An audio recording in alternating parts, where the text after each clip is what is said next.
As you mentioned gym, I'm curious because like if you look at the gym bro science or whatever, you have like the people that, oh, it doesn't matter, you just kind of hold your breath during whatever reps you're doing. And then you have like others who are much more particular about either like doing the breathe in when you're going down, let's say with a squat, and then breathe out when you're going back up.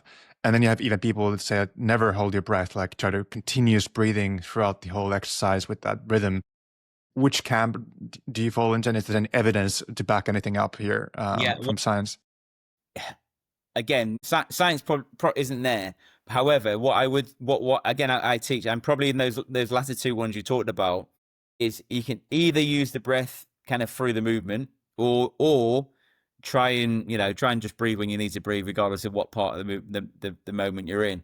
And the reason I say that from a breathing pattern point of view is that if we get into breath holding during kind of strength work, that teaches the body that when you do that particular movement, you need to be bracing through your respiratory muscles.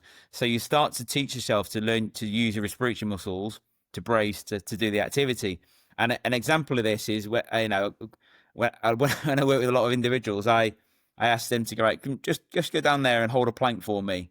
Okay. Now, can you breathe with a good breath during that plank? And a lot of them will go, nope, because what I do is I hold my breath when I'm on the plank and I'm really stiff around here.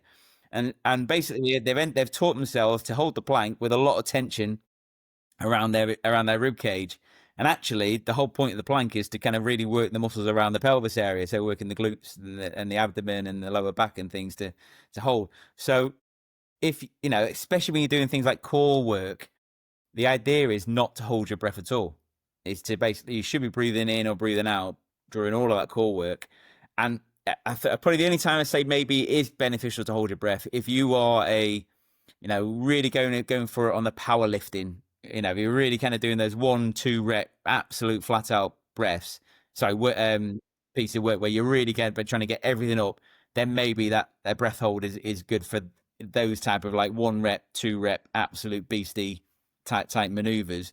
But for most of us in the gym where we're kind of working on sort of 8 to 12 reps sort of thing, I would be more in the camp of you should really be breathing through those. Whether you actually do it with the breath, so you're kind of breathing in as you go down on a squat and breathe out as you go up, that's fine because you're still breathing as you do it. Or whether you're just breathing at any point, it's fine. Probably depends on how heavy the weight is as you're doing it.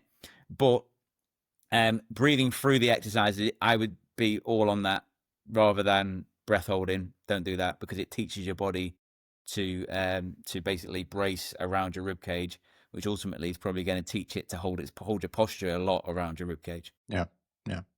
Are there other like myths that you feel are very common in the public space around breathing that we could maybe use the moment to bust or at least speak to? Yeah, well, I think a lot of time I see people say hands up here to recover. That doesn't help because I think the PE teachers kind of like put your hands on your head sort of thing that we did sort of 20-30 years ago. That probably makes it harder to breathe, I think, rather than not. And again, because it lifts your shoulders up, it gets you quite tight around the rib cage. So anything that can relax. So if you're struggling to breathe after you've done a really tough piece of work, first thing to do is can I stand in a good posture to actually allow my rib cage to do. If you can't, one of the best things to do is find a wall or something to lean on. Take the postural control off you. That will work better. And if you can't find anything to lean on, just lie on the floor and look at the sky. And that'll probably help. So those type of things are better to recover with rather than sort of sticking your hands in funny places. Yeah, I mean, that's probably the one I see the most when I'm working with athletes and people say, you do this, or I do that sort of thing.